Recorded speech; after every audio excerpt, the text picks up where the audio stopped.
हटाने के लिए उन्होंने बात की गई है, मैं उस पर करते हैं सर। देखिए,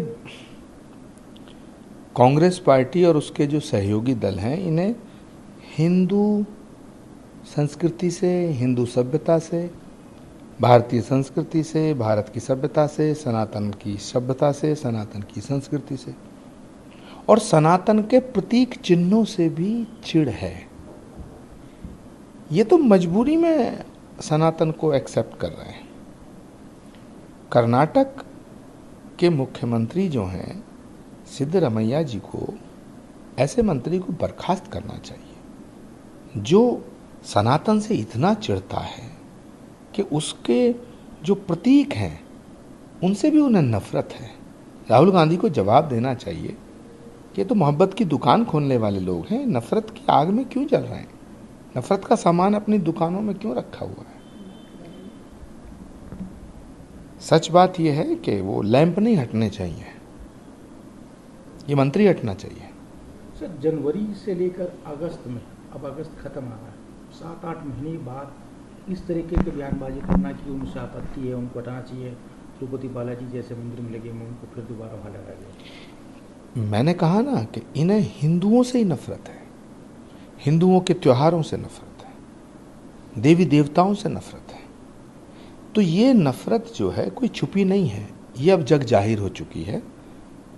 तो उन लैंप्स को हटाना, और आप देखना इसमें कर्नाटक के जो मुख्यमंत्री हैं उनकी शय होगी, बिना उनके इशारे पे एसडीपीआई ये बयान नहीं दे सकती। और एसडीपीआई कौन संगठन है? एसडीपीआई तो खुलेआम आतंकवादियों का, जिहादियों का समर्थन करता है, कट्टरपंथियों का समर्थन करने वाला संगठन है। ऐसे संगठन को साथ लेके सरकार चला रहे हैं आप, ऐसे संगठनों को बढ़ावा देते हैं, तो आप तो भारत के खिलाफ काम कर रहे हैं। मुख्यमंत्री को जवाब देना चाहिए। कोई कहता साहब ये सनातन का प्रतीक क्यों है, भगवान राम का चित्र क्यों है, तो फिर संसद में और भारत के संविधान में जो राम दरबार का चित्र है उसे भी हटाने की मांग करेंगे ये। तो ये एक लैंप के, एक प्रतीक के खिलाफ नहीं है, ये पूरी की पूरी भारतीय संस्कृति के खिलाफ है लोग। और जो भारत की संस्कृति के खिलाफ है, भारत की सभ्यता के खिलाफ है, जो सनातन के खिलाफ है, उसे मंत्री रहने का अधिकार नहीं है। सर, अगर बात करें बंगाल में जिस तरीके से हिंसा हुई है, ममता बनर्जी उस पर कोई कार्रवाई नहीं कर रही है, तो क्या लगता है कि कहीं ना कहीं ममता बनर्जी को कांग्रेस या उनके सहयोगी दल का कुछ सपोर्ट है कि जिस तरीके से वहाँ इतना रोज हिंसा हो रही है, 2 दिन पहले भी हुई है, कल भी हुई है, तो कहीं ना कहीं उसमें क्या लगता है कि आपको उसमें किसी। देखिए, बंगाल की स्थिति बांग्लादेश जैसी हो रही है।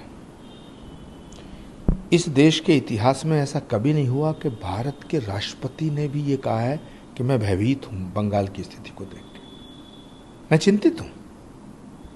मैं तो मांग करता हूं भारत के राष्ट्रपति महोदया से कि बंगाल की सरकार को अंतिम चेतावनी और वार्निंग देते हुए कोई कड़ा फैसला लें। एक चीफ मिनिस्टर दूसरे राज्यों में दंगा फैलाने की, अराजकता फैलाने की धमकी दे सकता है? ममता दीदी सरेआम दंगा फैलाने की धमकी दे रही हैं। क्या ममता दीदी चाइना से गाइड हो रही हैं? क्या ममता दीदी पाकिस्तान से गाइड हो रही हैं? क्या ममता दीदी बांग्लादेश से गाइड हो रही हैं? और वो मुख्यमंत्री हैं। तो देश के गृह मंत्री जी को इस पे संज्ञान लेना चाहिए, इसका संज्ञान लेना चाहिए, इस पे फैसला करना चाहिए। और पूरा विपक्ष मौन है। एक चीफ मिनिस्टर पूरे देश के अन्य राज्यों में दंगा कराना, अराजकता, वायलेंस कराने की धमकी दे रहा है, तो क्या ममता बनर्जी आसाम में आग लगाना चाहती हैं, यूपी में आग लगाना चाहती हैं, महाराष्ट्र में आग लगाना चाहती हैं? और विपक्ष चुप है, राहुल गांधी चुप है। अरे भैया, मोहब्बत की दुकान वालों, जरा कुछ तो बोलो। सर, एक तरफ ये लोग पूरे देश को जोड़ने की बात करते हैं, कांग्रेस कहेगी हम अखिलेश यादव हों या तेजस्वी यादव हों, सब लोग एक साथ जुड़ने की बात करते हैं। वहीं ममता बनर्जी किस तरह का बयान, और किसी राहुल गांधी या अखिलेश यादव किसी ने भी इस बारे में कुछ नहीं बोला कि वो जिस तरह की बयानबाजी कर रहे हैं। राहुल गांधी हों, अखिलेश यादव हों, ममता बनर्जी हों, ये इस देश को तालिबान बनाना चाहते हैं। इन्हें हिंदुस्तान अच्छा नहीं लगता, ये इस मुल्क को तालिबान बनाना चाहते हैं। इसमें सिविल वार करना चाहते हैं। और मैं भारत के प्रधानमंत्री, भारत के गृह मंत्री, भारत के राष्ट्रपति से निवेदन करना चाहता हूं कि इसे गंभीरता से लें। सर, कल खुलेआम एक बीजेपी नेता पर फायरिंग की जाती है, उसका वीडियो भी वायरल होता है बंद के दौरान। एक तरफ जहां बीजेपी पूरा बंद का समर्थन कर रही थी, वहीं तृणमूल कांग्रेस कह रही थी कि नहीं, बंद नहीं है। खुलेआम लोग सड़कों पर हथियार लेकर आते हैं, बमबार्डिंग करते हैं, गोली चलाते हैं। तो इतनी ज़्यादा सब भयानक स्थिति बंगाल की हो रही है। देखो भैया, ये सवाल बीजेपी के नेता पे गोली चलाने का नहीं है। किसी एक नेता पे गोली चलना, किसी एक नेता के साथ हिंसा होना, ये सवाल नहीं है। सवाल है देश के ऊपर हमला हो रहा है।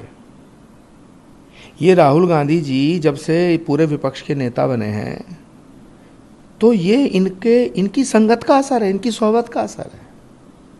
सारे विपक्ष के नेताओं का बंटाधार होगा, लेकिन विपक्ष के नेताओं का बंटाधार हो, बर्बाद हो, वो विपक्ष जाने। देश तो बचना चाहिए।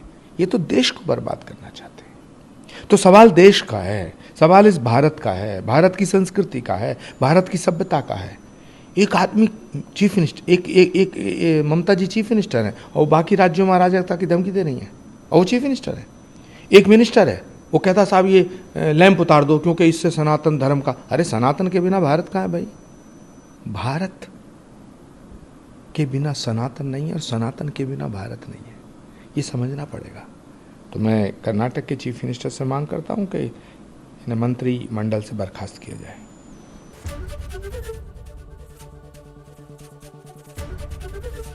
एबीपी गंगा, खबर आपकी, जुबान आपकी।